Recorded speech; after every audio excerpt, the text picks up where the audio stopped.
Hello, I believe I'm live. I hope I'm live. So, firstly, yes, I am live. YouTube tells me I'm live, which is awesome. So, firstly, I'm just going to apologize for the somewhat wild looking hair.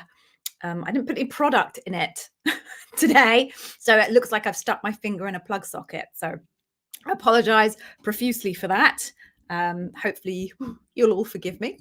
Right, so we are only just on the hour, and it usually, Jesus, it really does look wild, doesn't it? Hang on. Okay, sorry. I know it's not a fashion show. I know you're not here for a beauty channel. Very, very clearly, you're not here for a beauty channel. We'd all be in trouble if you were. But yeah, that was just a bit much. So, hey folks, welcome. We're all sinking in at the same time. I'll apologize if anyone missed things last week. I got all confused because of the changeover in daylight savings, which happened, I think, like 3 weeks ago on the Pacific coast. It only happened last week here in London, and it all got very confusing for me. So I apologize if I messed things up last week. But we are all now back in sync. Everybody's on the same time. All my ads make sense. Well, as much as they ever make sense anyway.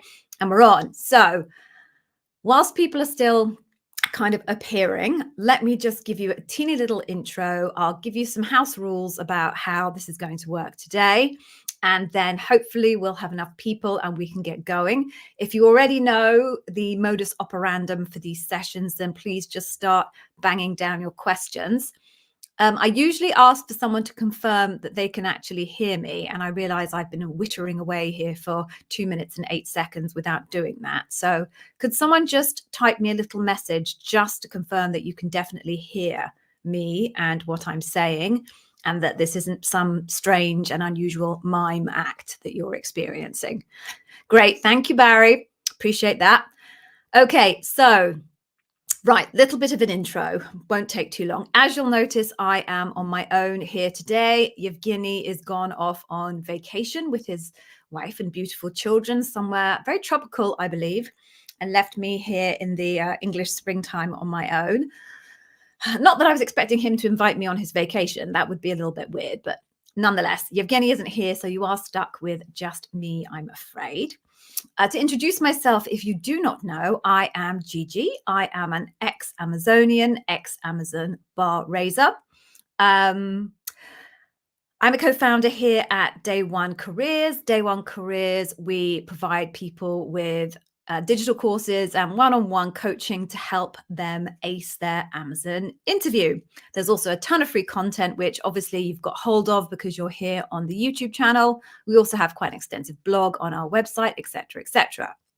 How did I end up at Day One Careers? Well, as I said, I was a bar raiser and I did a lot of interviewing at Amazon.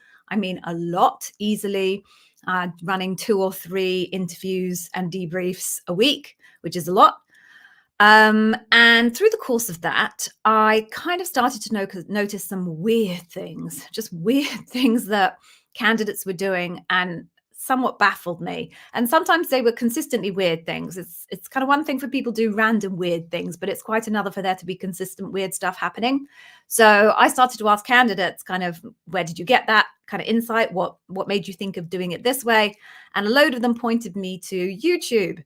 And I didn't even know this whole world of YouTube Amazon interview content existed, but it did. It was quite a few years ago now. And when I started to dig around, I just thought it was terrible. I've got to be honest with you. A whole bunch of the content on there was either from people who had clearly never been Amazonians and never worked for Amazon, and God only knows where they got their info from, but tons of just shoddy content from them.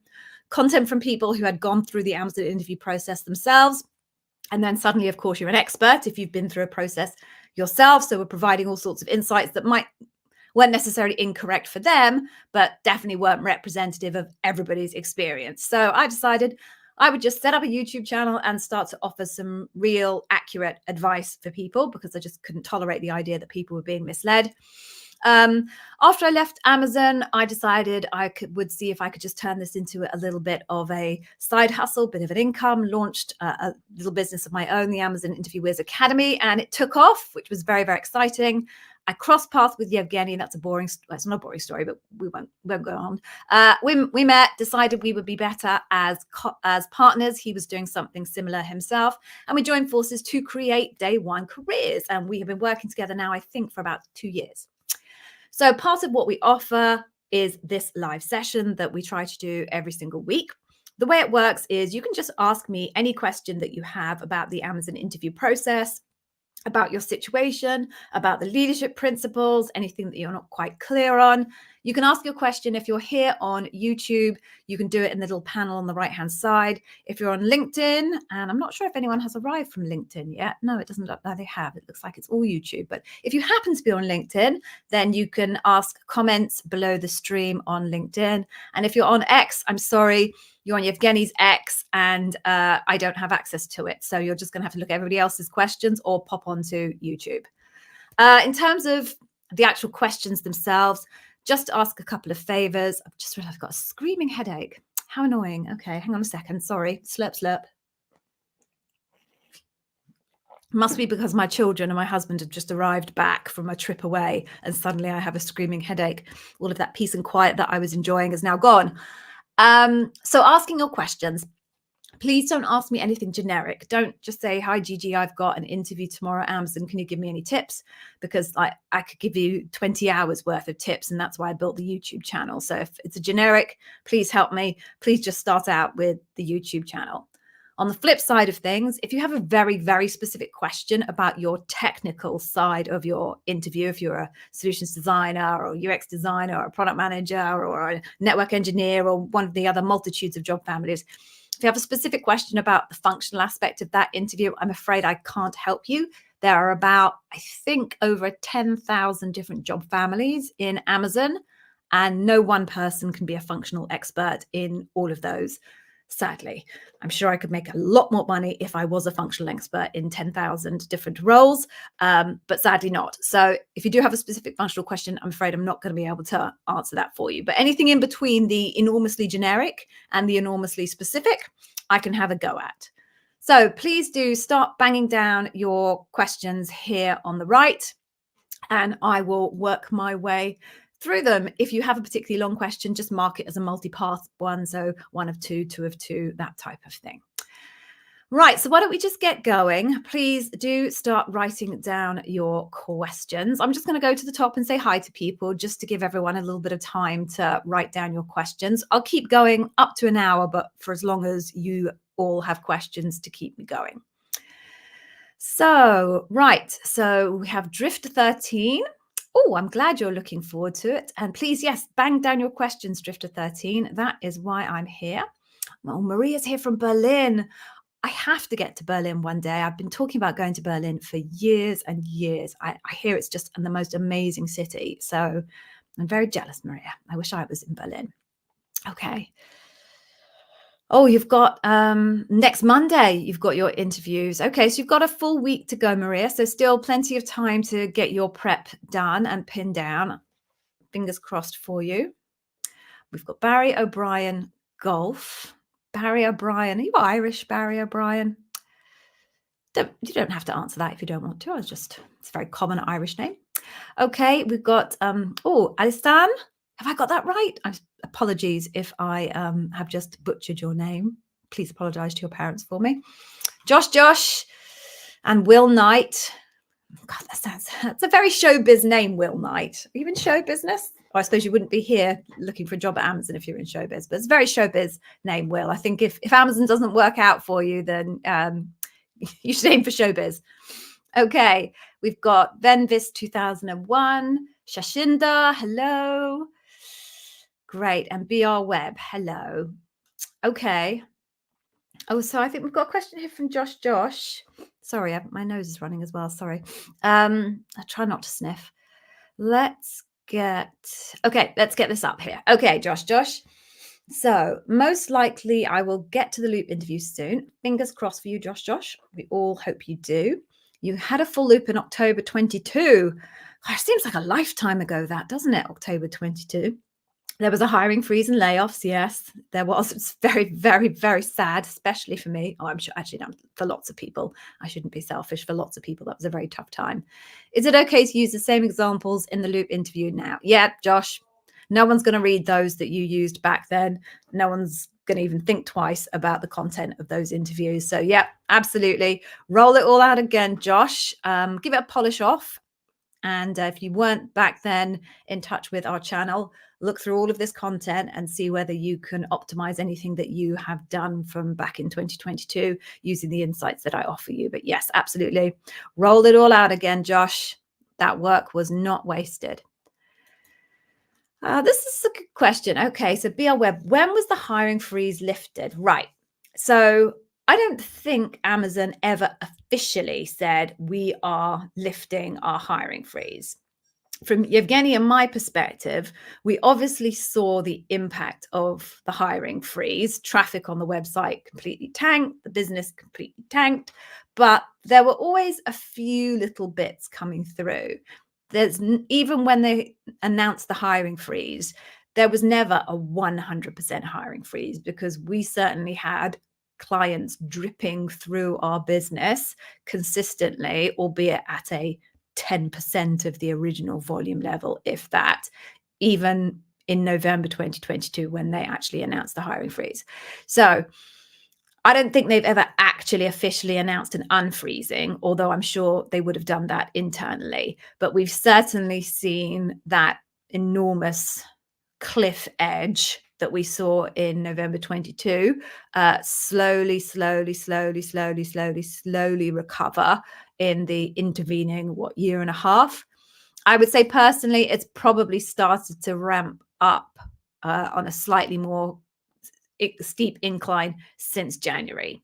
So again, I don't think there's an official, we're no longer frozen, but certainly from our perspective, we started to see the traffic to the YouTube channel, which is a good proxy indicator, I think, going up materially in terms of rate from January. Clearly nowhere near, nowhere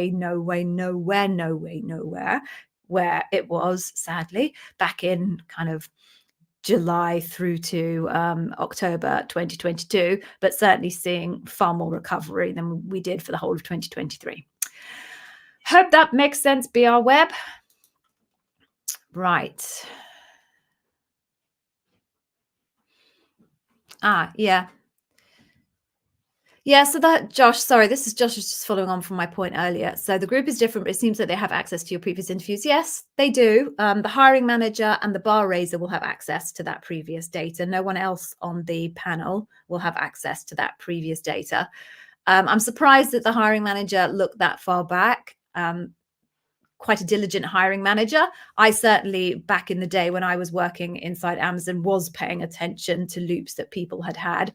But seeing as you had that loop a number of years ago, most hiring managers just wouldn't bother because it's such a long time ago now. So much would have changed in your career and in your narratives. But yes, they can see it, but honestly, don't worry about it. I know you're concerned that you're going to use the same examples and the hiring manager's already seen those examples, but that's the nature of it. That's the nature of your career. You can't have an entirely new career just because it's 2 years later on. So it's fine, Josh. Use those examples again.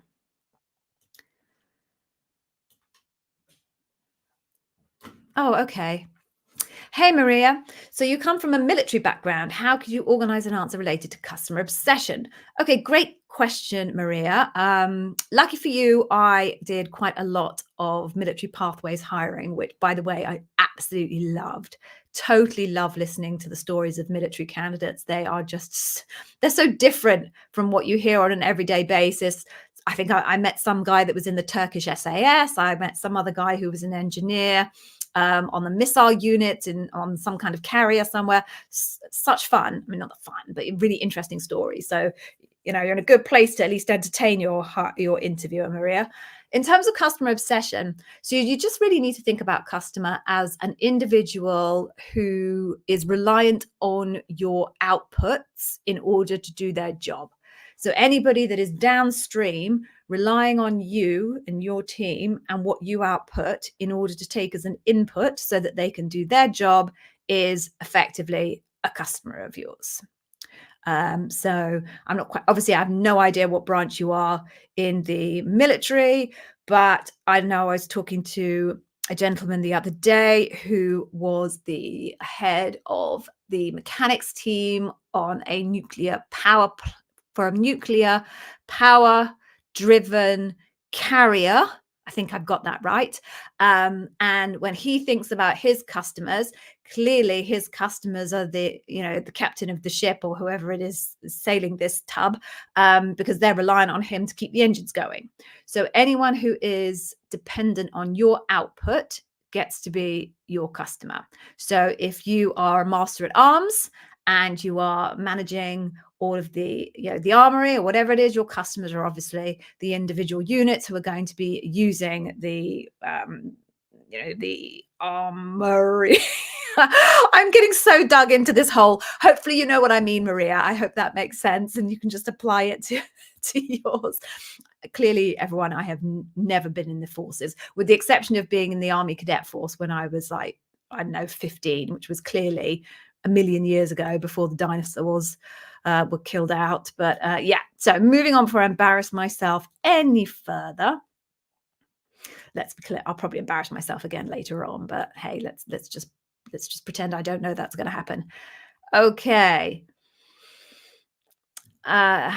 Right. So quickly there, Alison. So you've got a phone interview for a retail account manager. Can I give you advice about it? So everyone, this falls under the category of a really general question that I can't answer because it's so general. So Alison, please just go look at the YouTube channel.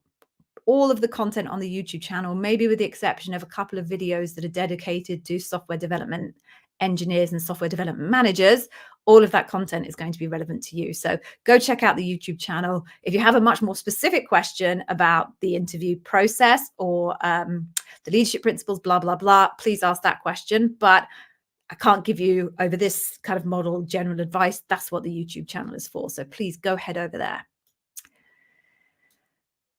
Okay. Oh, I've got invites to Berlin and Istanbul. Oh, Istanbul. Now, don't get me wrong, Maria. I'm desperate to go to Berlin, but Alistan, if I'm pronouncing your name right, I have dreams of putting my hands on the ancient walls of Constantinople.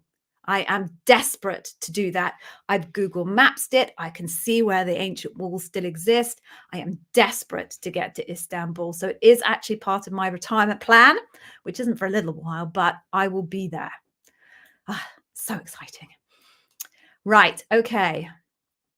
Let's just have a look at this one from Barry. Okay. And actually, everybody, I'm really sorry. I'm just going to go and hide and get a tissue because you do not want to see what I need to do now. So hang on a second.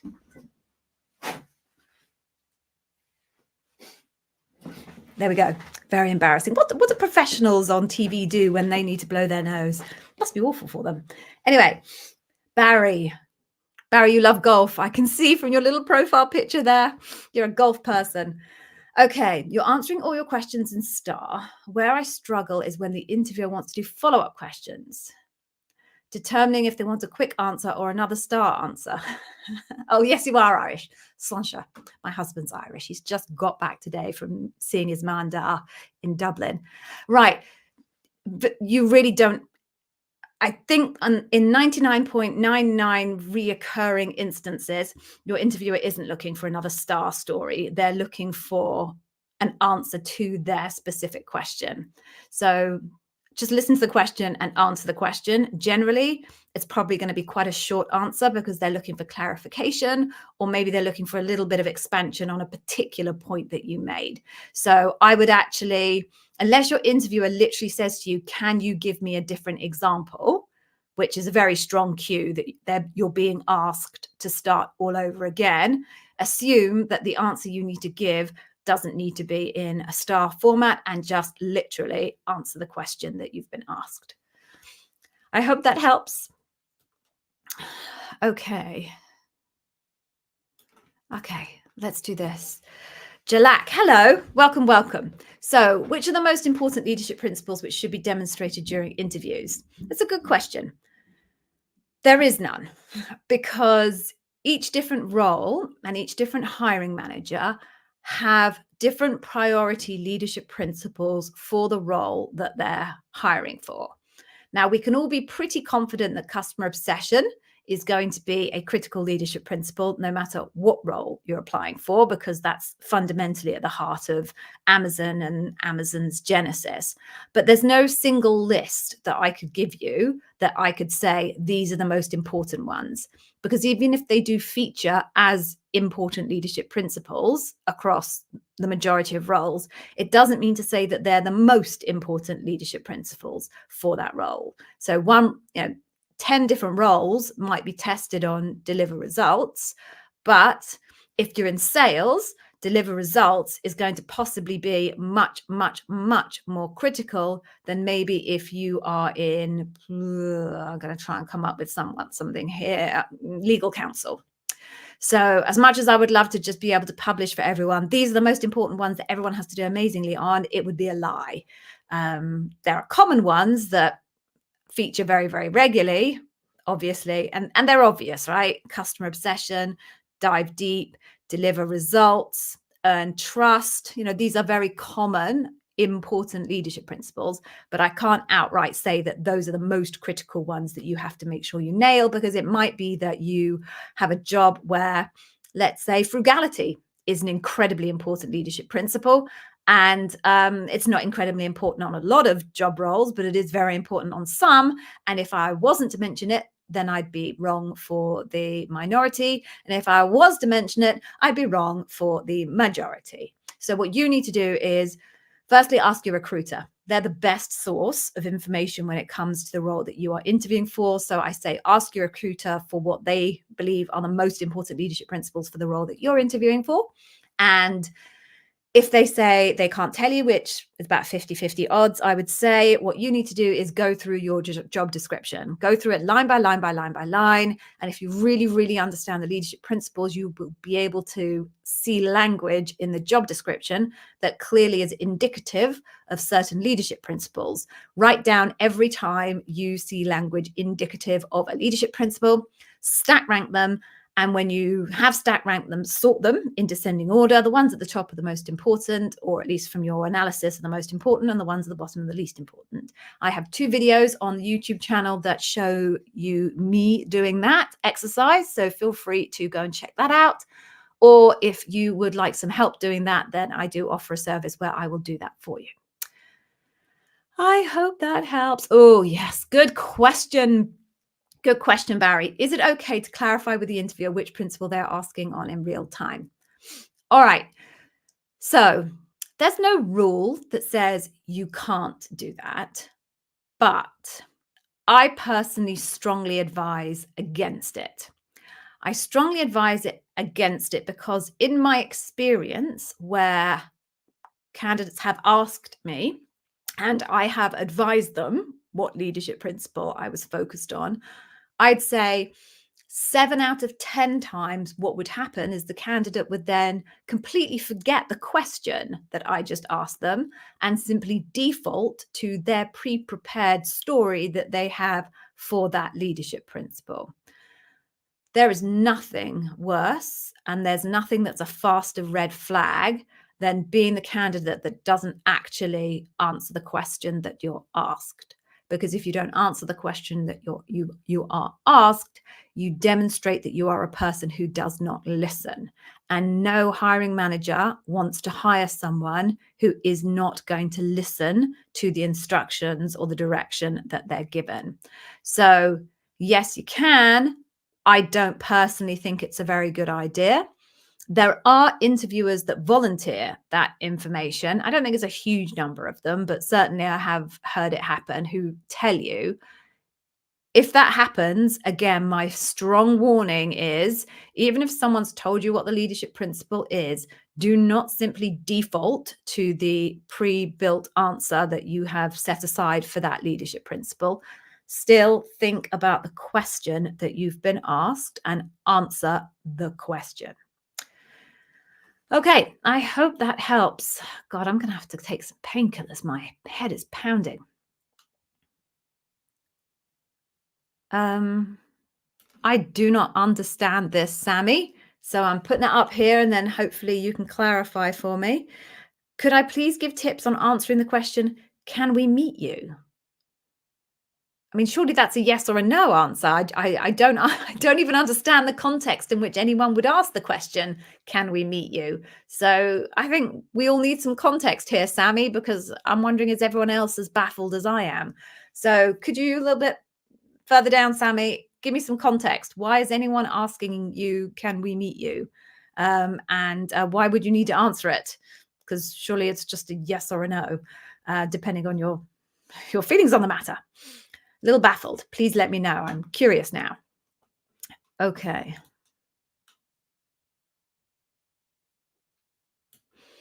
Hmm. Hey, Will. Okay. Is there an expiration date on experience on your resume such that Amazon won't consider relevant, such as management experience 20 years ago? This is a good question, Will. I'm going to just move that away because otherwise I'm doing this.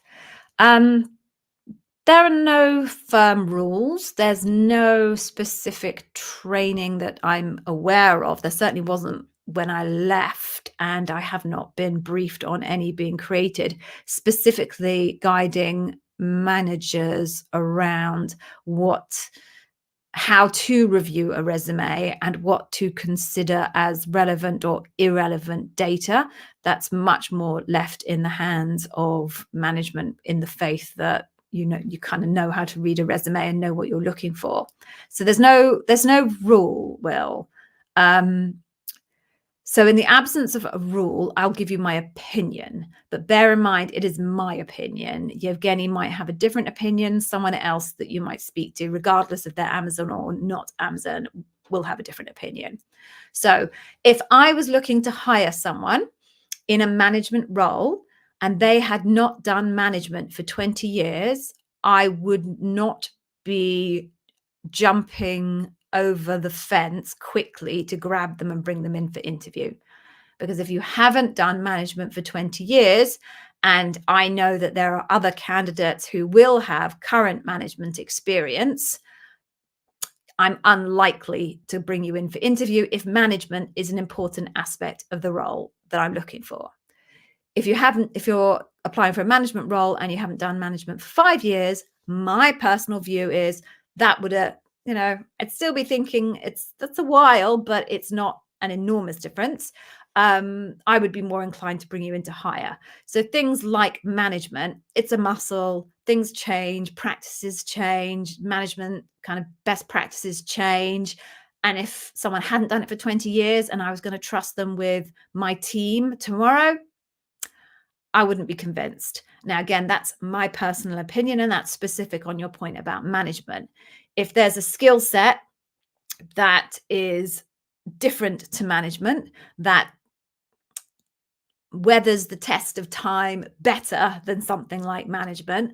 I'm trying to think about a skill set that I could imagine that would have changed very little in the last 20 years, and I'm struggling to think about any skill that would not have changed much in the last 20 years. Maybe accountancy practices, because I don't think accountancy changes enormously. So if you were coming into, if I was recruiting an accountant and you hadn't done accountancy for 20 years and you'd done things in between finance related, but you hadn't done pure accountancy for 20 years and you applied to become a pure accountant, I probably wouldn't be as skeptical as I would be from a management side of things, because it doesn't change a huge amount, and anything that has changed in the interim, you could probably brush up pretty quickly.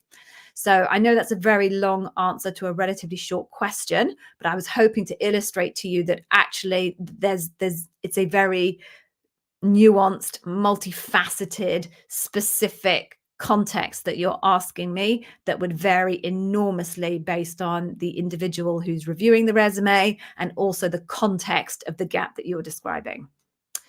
So I'm sure that wasn't helpful, but at least hopefully it was helpful in my description of why it's not helpful. Okay, let's put you back, Will. Oh, Barry, hey. So what is the optimal split of weighting of star? Right. This is a really good question, Barry, and I'm really embarrassed because I've actually got a video about this on the channel itself. and I cannot remember exactly what weightings I attributed to each of those. And I don't want to try and remember and then get it wrong. So I definitely have a video about this on the YouTube channel. I think it's called Weighting of Star or something like that. I'm just going to quickly pop onto the channel. See, if Yevgeny was here, he'd be able to do this for me and it would all look really very slick. And now I have to look like I'm really unprofessional and inefficient. Hang on. I'm almost there, people. I apologize. Yes. Yay. It's called Weighting of Amazon Behavioral Stories. And it was published on the channel on the 18th of May, 2022. So Barry, go check that out. And I give you exact breakdown on a percentage basis. And there's a cheeseburger involved and all sorts of things. So please go check that out. I'm really sorry. I can't remember it off the top of my head, but there's one I did earlier. For those of you who might be British and actually watched Blue Peter and are as old as me, you'll understand that reference. The rest of you will just have no idea what I'm talking about.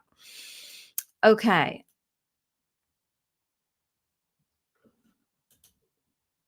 Okay.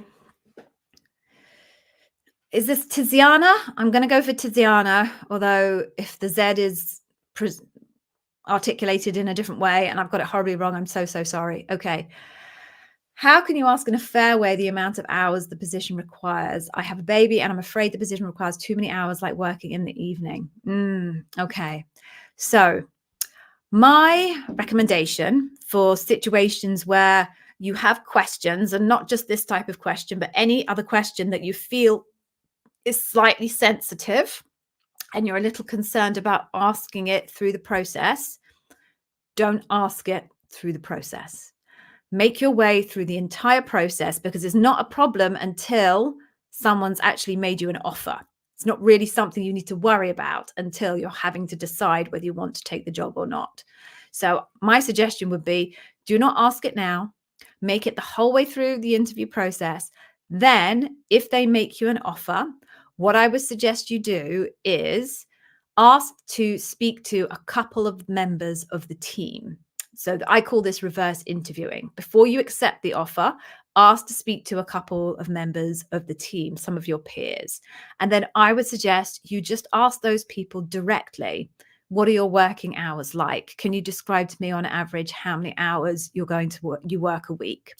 They're not going to withdraw your offer because you've asked that question. You'll be asking that question of people who actually do the job, and they will have no vested interest in lying to you because they have a bit of skin in the game, because obviously they want to fill the role in their team because they're all probably carrying the load on top of what their normal job is whilst that gap is there. But nonetheless, you are far more likely to get the truth of the situation if you speak to your peer group than if you ask that question of the recruiter or of the hiring manager.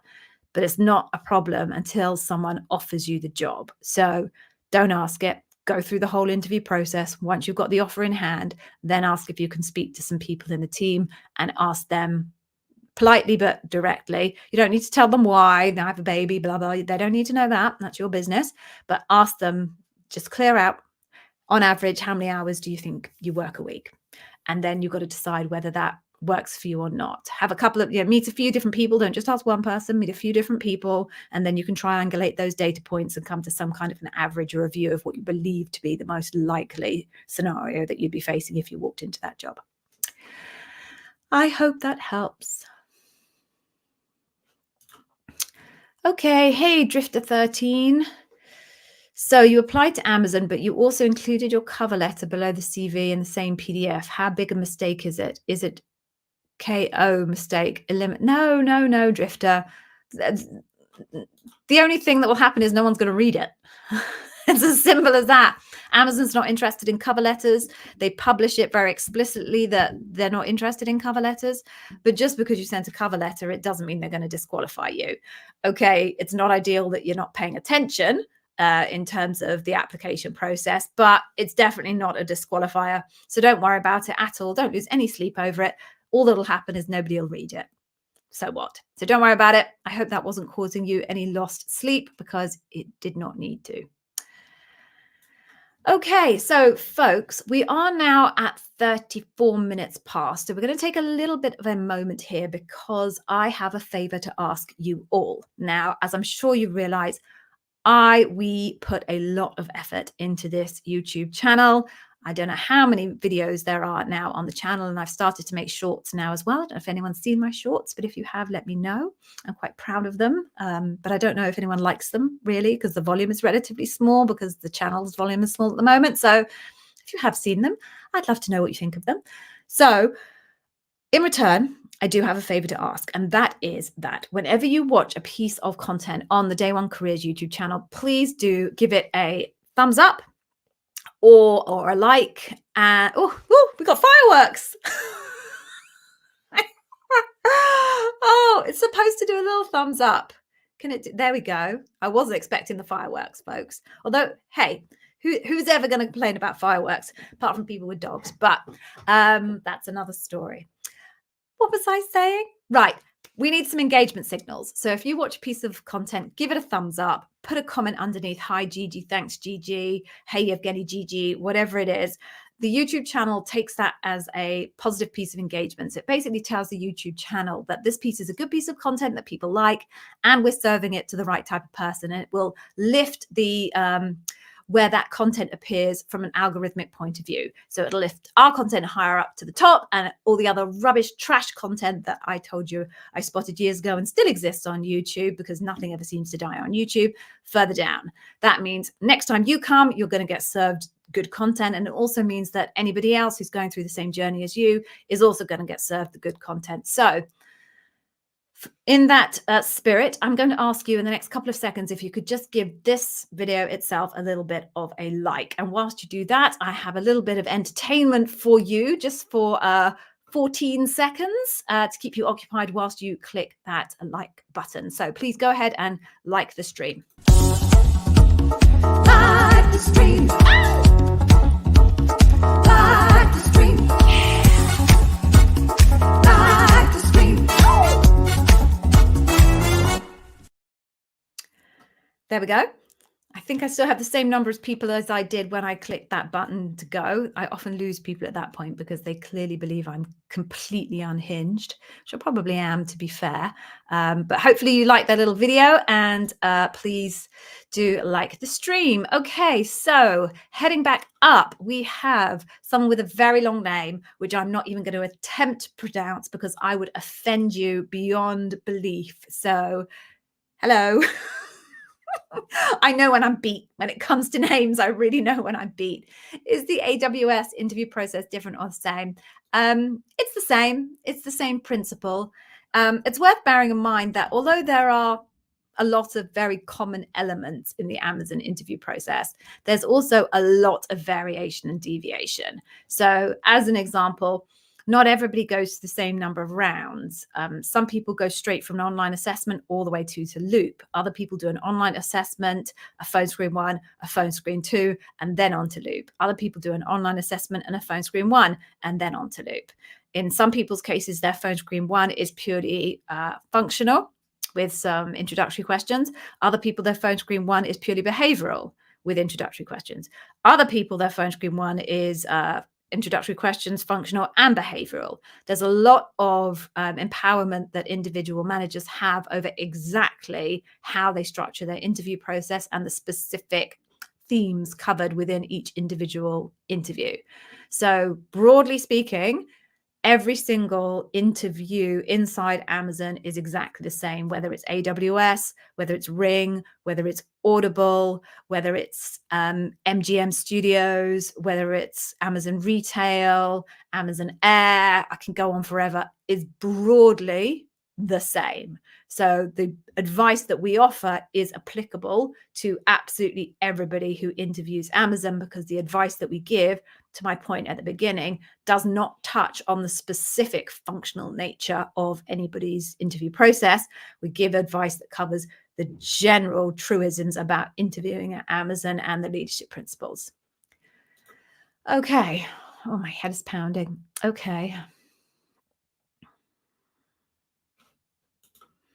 Okay. Shashinda, okay, you cleared a loop in 2022. You were asked the same question in a phone screen you were asked during your loop by the bar raiser. You gave the same answer, but got a no then. Thoughts? I would instinctively say that that is not causal. Right? Just because you use the same example that you used back in 2022, I don't think that caused you to be rejected. Should you not have been rejected based on that answer because someone didn't reject you based on that answer 2 years ago? No, that wouldn't be the case either. The bar raises every single year. So the bar is materially higher 2 years down the line than it was 2 years ago. So an answer that might have been considered a good answer 2 years ago that raises the bar might not raise the bar this year. So there are all sorts of variables that could drive the situation where an answer that was considered strong last year isn't going to be considered strong this year.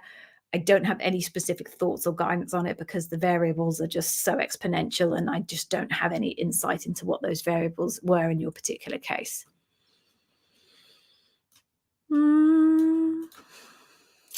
Right. Well, so if you're selected for interview, what's my advice for attire? So generally, no one cares what you wear to an Amazon interview. I mean, obviously, you don't want to look a complete mess. Make sure you look tidy, and if you've got facial hair, then at least it doesn't look scruffy. There's nothing wrong with facial hair. My husband has a big handlebar moustache, but make sure it's neat and tidy. Make sure your clothes are clean. Those types of things. But whether you should wear a suit, a shirt and a tie, a t-shirt, a sweatshirt, honestly, no one in Amazon cares. The one caveat that I will put is maybe if you're in a face-to-face sales role and you're interviewing, it might be worth wearing what you might wear in front of a client if you're in a face-to-face sales role, so that your hiring manager gets a good sense of what their clients would see if they were to interact with you. But other than that, nobody really cares. Just wear something that makes you feel good, makes you feel comfortable, makes you feel confident.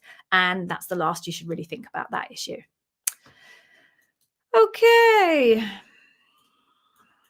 Okay, BR Web. Is the recruiter one of the 5 interviewers in the loop, or is the 6th interviewer? No, the recruiter doesn't take part in the actual interview process at all. The recruiter does the initial screen, which then gives them a sense of, do I feel it's worth passing you to the hiring manager? But once you've been moved on to the actual hiring team itself, the recruiter has no more involvement in the interview process whatsoever.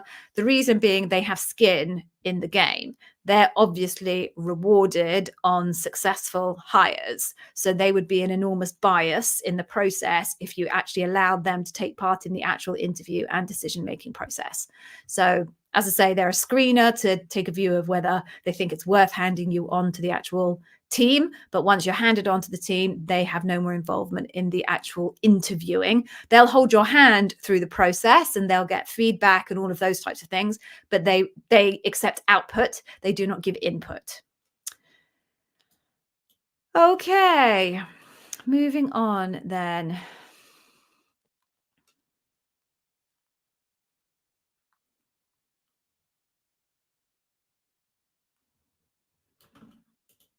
Okay, so Jagadish, I'll go with. Apologies again if I've got that wrong. So I think you're an international student, hopeful to be attending an interview soon. And then I think you're asking me how to negotiate about visa sponsorship. So visa sponsorship isn't actually a negotiable point. Either they are going to sponsor someone for a visa or they are not, and they should have established that when they opened the requisition in the first place. So it's a simple fact-finding mission. You just need to know, will they sponsor you from a visa point of view for this particular role? I'd suggest you ask that at the beginning, because if they're not going to be willing to do that, they're not going to be able to do it. That's already been decided, and you'll waste a whole bunch of time going through the interview process only to discover that you can't actually accept the job because you don't have a visa and they're not willing to sponsor the visa. So I would simply ask that question up front. Oh, okay. Hey, Gaurav. So could I give you some pointers on how to handle the back-to-back virtual interviews? Are there breaks between them? Do I start with my introduction to each one of them, or the why Amazon question? Okay. So yes, your recruiter should be scheduling anything back to back with gaps in between to give you breaks. There may not be gaps between every single one of them, but there will be if you're going through like a big, maybe 3 in a day. There will be a gap in the middle to allow you to have lunch or have a break. So there isn't necessarily kind of a 5-minute break between them, but there will at some point be some nice chunks of time for you to be able to just relax, gather your thoughts, etc. In terms of, do you start with your introductions in each one of them and the why Amazon? That's completely up to the interviewer themselves and the style that they have. So some interviewers will start with a hi, I'm blunt. Well, hopefully everyone will introduce themselves, and then it's up to them whether they want to say, why do you want this job, or tell me about yourself, or any of those type of introductory questions. Everybody's going to ask something, because it's really weird to say, hi, I'm Gigi, nice to meet you. Right, our first question is, can you tell me about a time when blah, blah, blah? All interviewers are trained to try and create some kind of a rapport, which usually only happens through asking people just some simple, how's your day been? Or just tell me why you're interested in this role. When it comes to those introductory questions, why are you interested in this role? Tell me about yourself, etc. From a policy point of view, they aren't supposed to use those as evidence as to whether they want to hire you or not when you get to loop. When you're at loop, and if anyone asks you those questions, they really are just meant to be warm-ups, just to ease you in and relax you a little bit. So for those ones, like, minimize how much time you spend answering, tell me about yourself, why Amazon. Get it down to a minute. You probably had a nicely crafted version that you did early on, because they do use it as evidence early on. Again, I think from policy perspective, at least from when I was there, they weren't supposed to, but it's just been one of those things that has just become a normal practice to consider that data, even though I don't think from a policy perspective they're supposed to. However, when it gets to loop, because you've got the bar raiser involved, the bar raiser shouldn't allow anyone to have an opinion on whether your motivation is the right motivation for joining Amazon. If you're considered bar raising, that's supposed to be enough. Why you want to work at Amazon is meant to be irrelevant. If you can raise the bar, that's all they really care about. So if you're going to get those little introductory questions, just squeeze down the version that you created for your early interviews, get it done in a minute, and then you can move on to the good stuff, which is either the functional or behavioral questions for the leadership principles. Do you know what, folks? I'm sorry, I'm going to have to put my spectacles on, because my head is starting to pound, and it is made worse by not wearing my spectacles. So I don't usually wear them because obviously they reflect, but I'm starting to feel a bit nauseous. So I put the specs on. So sorry about that. Okay. Are the interviewers going to ask questions about the writing exercise?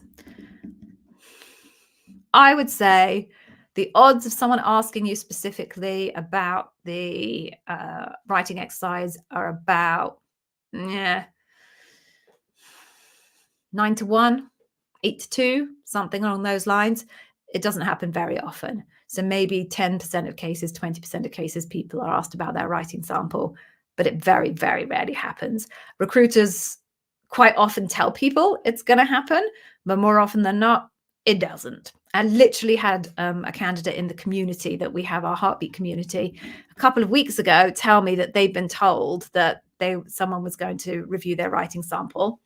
And my comment was, I don't believe that's true. I don't think it's going to happen. They responded saying, oh, my recruiter said it's definitely going to happen. I said, okay, well, recruiters say that all the time, and more often than not, it doesn't happen. And I left it. And 2 weeks later, I thought, oh, I wonder if that person ever got their writing sample discussed. So I reached out to them and said, oh, just following up, did you get your writing sample discussed? No, they didn't. It was a mistake from their recruiter's point of view. So I won't say never, because it's always dangerous to say never, but I will say very rarely, even if your recruiter says it will happen, I'd put money on it not happening. Okay. Let's move on. Oh, we've still got loads. Oh my goodness. Got loads of questions. I'm never going to get through all of these. I'm going to have to speed up. Okay. I might have to start being a bit more perspicacious about who I pick. So I'm going to try and pick new people who haven't asked questions yet. So I'm sorry, folks, if I'm going to jump over some of your questions. Don't mean to be rude, but I am running out of time. Okay, so who have we got that hasn't asked anything yet? And then I will go back if I get through it and I have time for some more. Okay.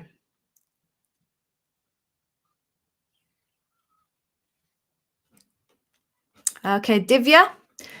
Okay, so you've only worked for Amazon prior to my MS, Masters, MS for 4.5 years. Okay, so you worked for Amazon for 4.5 years. Then you went away and did a Masters, and you're interviewing again for a BI engineering role, which is different to your previous one. Do you have any tips?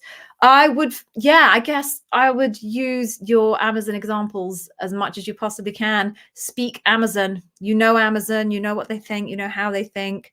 The examples that you use, if you can focus on your Amazon experience, it's just much more translatable for them in terms of what they're expecting in their current role. So that'd be my big tip, is go big on the Amazon experience and focus there for your stories. Does the bar raiser decide on the leveling post the interview? Heard the bar raiser interview is the toughest. Okay, let's break that into two pieces, Hannah. So does the bar raiser decide on the level? No. A job is leveled at the level that the hiring manager says it's leveled at. And that is the level of the job that they're hiring for. Sometimes you get a candidate who doesn't quite meet that level, and everyone agrees that they are not bar raising at the level that the job was intended. The hiring manager does have an option to down level the role in order to be able to secure that individual. The bar raiser will need to be convinced that they can de-scope the role to make it a more junior role, because you can't hire someone at a lower level, pay them less, and still give them the same scope of work that you were going to give them if they had raised the bar at the level above, because that's unethical. So the bar raiser has to be convinced that the hiring manager can de-scope it, and then they can then hire that person at the level below. Same works in the reverse, although the circumstance is much, much less likely to ever happen, which is someone comes along, they are not only raising the bar at the level that the role is at, but they're actually raising the bar at the level above. It is possible to hire that person at the level above, but it's very, very, very rare. It's obviously relatively easy to de-scope a role. It's much, much harder to increase the scope of the role, because then normally you're taking scope away from somebody else. So that isn't that the bar raiser is determining the level of the job. That's already done. But the bar raiser does have the final say on the level at which they believe the candidate is operating at, albeit with inputs from everybody else. Okay, heard that the bar raiser interview is the toughest. No, that is not necessarily the case. And that's I guess that's a situation of correlation versus causality. Lots of bar raisers are very good interviewers because they have so much experience at interviewing. Now, that doesn't mean it's the toughest, but they are the most thorough interviewers, the most skilled interviewers, just because they have more experience than everybody else. There are plenty of people who have extensive experience in interviewing and even more experience in interviewing than many of the bar raisers, who have simply chosen not to be a bar raiser because it just doesn't interest them. There's lots of extra work associated with it. So I think I would agree to the fact that the quality of interviewing from bar raisers tends to be above average. I personally don't believe that that terminology equates to toughest, although I'm not quite sure what you mean by toughest, and other people will mean different things by toughest. But thorough, probably. The bar raiser interview is probably going to be your most thorough interview, but the bar raiser is not the only person who can conduct a thorough interview, because there are lots of incredibly fantastic experienced interviewers who are not bar raisers. Okay. Oh, Kimmy sent me a little hand wave. This is so cute. Hi. All right, let's keep going. Let's keep going. See if there's anybody new. And if not, I will hop back. How many interviews are normal to take place for a finance manager role? So look, there is no normal, right? There's no firm rules about how many interviews someone who is a finance manager needs to have.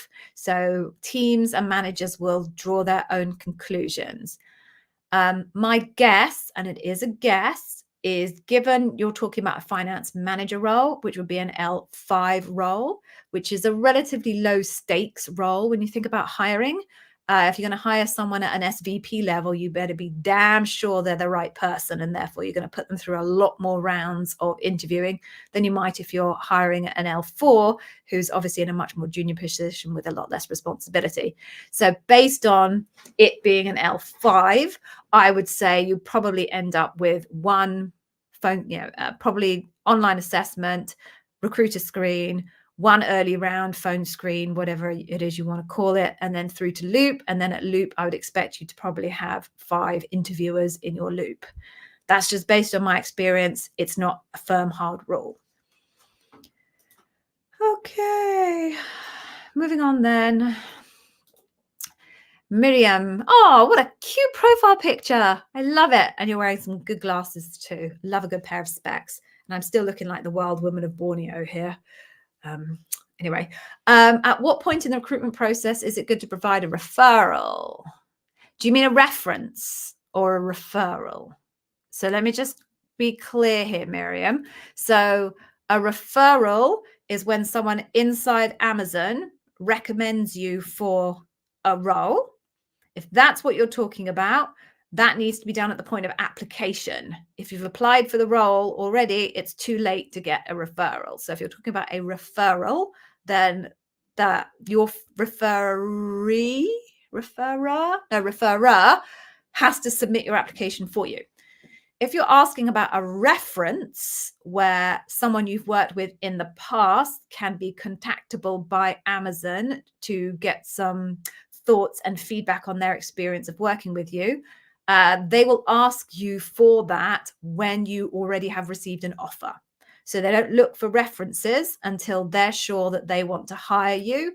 And then they will reach out to you and ask you for a various number of contacts. It's usually your manager, if you were a hiring manager, a direct report, and then a peer, usually. So I hope that clears that up.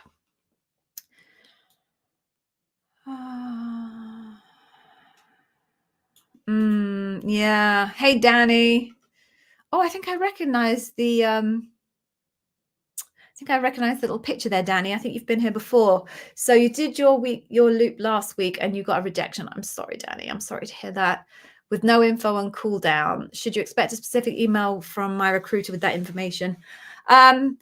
No, I don't think they'll send you a follow-up email. It's really naughty. Recruiters really need to be much more specific with candidates as to whether you've been moved into a cool-down period or not. I would expect them to say something along the lines of, you weren't quite right for this role, but feel free to apply for other roles in Amazon. If they say something like that, you're not in a cool-down period.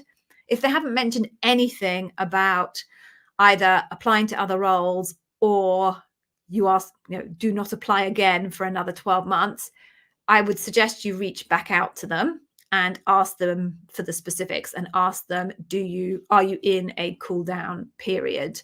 If you don't get any reply, my suggestion would be to keep applying.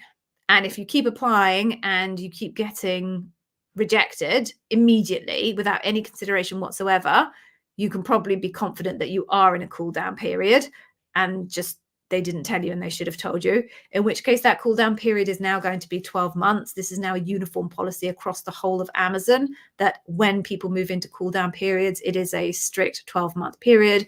And that is now systematically documented and enforced in a way that it didn't used to be. I hope that helps.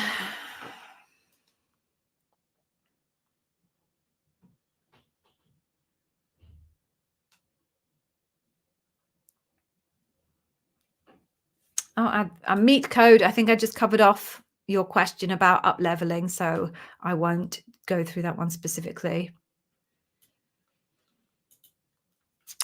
Okay.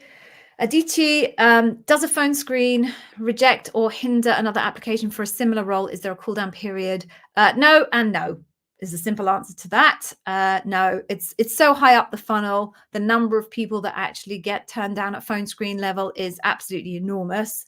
And if they stopped people applying for other roles, then their funnel would very, very, very quickly narrow. So no, there's no reason why you can't keep applying, and there's no cool down period from a phone screen rejection. Okay, so people, we're now out of time and I have to get some painkillers. My head is about to explode. But before you leave, I want to give you some incredible free stuff. Am I going to get it right? I am. Oh, well done me. Right. Please, please follow that link there. And at the end of that link are 2 amazing pieces of free stuff for you. The first is what we call the Amazon Interview Preparation Tool Pack. That tool pack contains 100 plus what we call plausible Amazon interview questions. They're not the Amazon Interview Question Bank specific questions. For legal reasons, we cannot share that with you. But what we've done is, based on our understanding and knowledge of the leadership principles and the type of things that Amazon interviewers are looking for, created our own list of plausible Amazon interview questions, which you can use for practice. They will set you up very, very well for the questions you're probably going to be asked at your Amazon interview.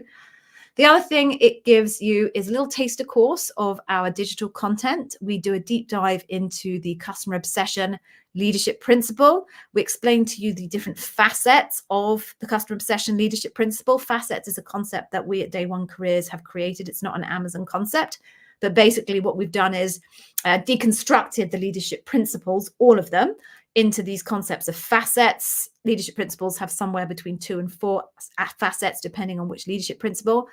Understand the facets means that you will be able to really identify the right examples from your career history and pull them forward for that leadership principle. And we also talk to you in that little free taster course about what the interviewer is looking for when it comes to customer obsession. It also gives you access to our free community where you can meet other Amazon candidates, do mock interviews with them, etc. We've also got a really cool bot that you can ask questions of. I've trained it with my knowledge and Yevgeny's trained it with his. So you can ask that bot any question that you like about the interview process, and it just becomes a really helpful tool, as if you would be able to talk to me 24/7 effectively. So that's it for today. I am so sorry, folks, that I did not get through all of your questions. There were so many of them. I'm so grateful for the active input. It's amazing. I'm not sure if Yevgeny's back next week or not. I don't think he is. So I might be on my own. So if you're still going through your interview process and I didn't get to answer your question today, please come back next week and I will attempt to do so then. Or you could ask these questions on the YouTube channel on an appropriate video, and I will attempt to answer it there on the YouTube channel. But for today, thank you so much for joining. I'm so, so grateful to see so many of you. It's so exciting to see so many more people back on the channel. Amazon's obviously getting down and dirty with the hiring, and I wish you all the very, very best of luck. And I hope to see you all next week. Take care. Thank you very much. Bye.